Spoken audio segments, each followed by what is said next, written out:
History will note while 56 Muslim nations stayed silent, 86-year-old Ayatollah Khamenei refused to back down. उम्मत मुसलमा के leaders पर, मुस्लिम leader पर बहुत बड़ा तमाचा मार के आयतुल्लाह खामनाई शहीद हो गए। इन फिरौनों से लड़ते लड़ते आयतुल्लाह खामनाई अब हम में नहीं रहे। अब तक की सबसे बड़ी और दिल दहलाने वाली खबर उम्मत मुसलमा के लिए, आयतुल्लाह खामनाई हम में नहीं रहे और वो शहीद हो गए। शहीद हो गए वो रोजे की हालत में, शहीद हो गए वो फिरौनों से लड़ते लड़ते। एक ऐसा लीडर जिसने पूरी दुनिया में एक खौफ फैलाया हुआ था अपना इस्लाम का।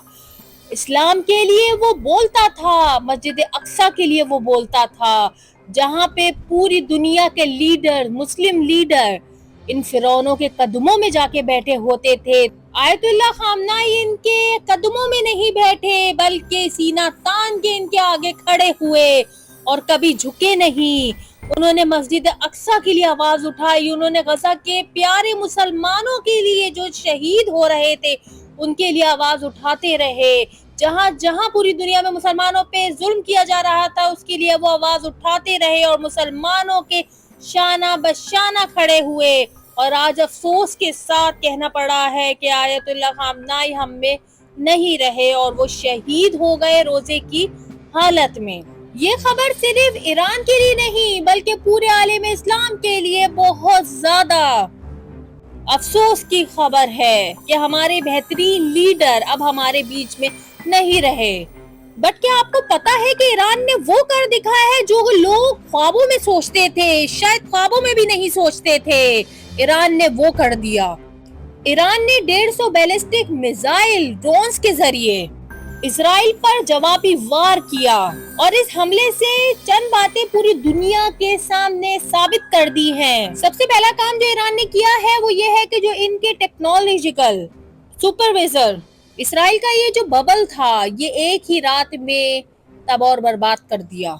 जितनी इजराइल बड़े बड़े दावे करता था कि हम पे कोई हमला नहीं कर सकता, हमारी जो है वो आवाम को कोई नुकसान नहीं पहुंचा सकता, हमारी जगहों को नुकसान नहीं पहुंचा सकता, ईरान ने ये रातों रात साबित कर दिया है कि उन्होंने अपने मिसाइल और ड्रोन के जरिए इजराइल पे अटैक करके उनको नुकसान पहुंचाया है। और तारीख में ये लिख भी दिया है कि हम किसी से नहीं डरते। और दूसरी सबसे बड़ी बात कि ईरान ने अपना रिजॉल्व शो किया है। आज वो रिजॉल्व फलस्तीन के लोगों के लिए जरूरी है, वो कमिटमेंट, वो कन्विक्शन आज जरूरी है गजा के लोगों के लिए। देखिए, जंगे हथियारों टेक्नोलॉजी से सिर्फ नहीं जीती जा सकती। Is not the gun that weapons and technology alone but really matters the man behind the gun. जी हाँ, ये गन के पीछे कौन सा आदमी खड़ा है जो कि दुश्मन के आगे ढेर नहीं हुआ। और आयतुल्लाह खामनाई ने ये साबित कर दिया है पूरी दुनिया को कि हम किसी से नहीं डरते। बेशक हमारे पास टेक्नोलॉजी कम है, बेशक हमारे पास हथियार कम है, बेशक हमारे पास अवाम कम है, लेकिन हमारे पास अल्लाह का साथ है और अल्लाह का साथ हमारे लिए सबसे मजबूत साथ है, जिससे हम पहले भी लाखों जंगे जीतते हुए आ रहे हैं और इंशाअल्लाह आने वाले वक्तों में जीतेंगे। तो सवाल मेरा ये है उम्मत मुसलमा के लीडरों से, मुस्लिम लीडर से, कि आप आज यहूदियों के कदमों में जाके बैठे हैं, कल यही यहूदी आपके मुल्क के अंदर घुस के आपको मारेगा और आपकी लाश तक नहीं मिलेगी। कुरान सही कहता है, कुरान का एक एक अल्फाज बिल्कुल सच है कि यहूदी तुम्हारा कभी भी दोस्त नहीं बन सकता और आज ये साबित हो गया है।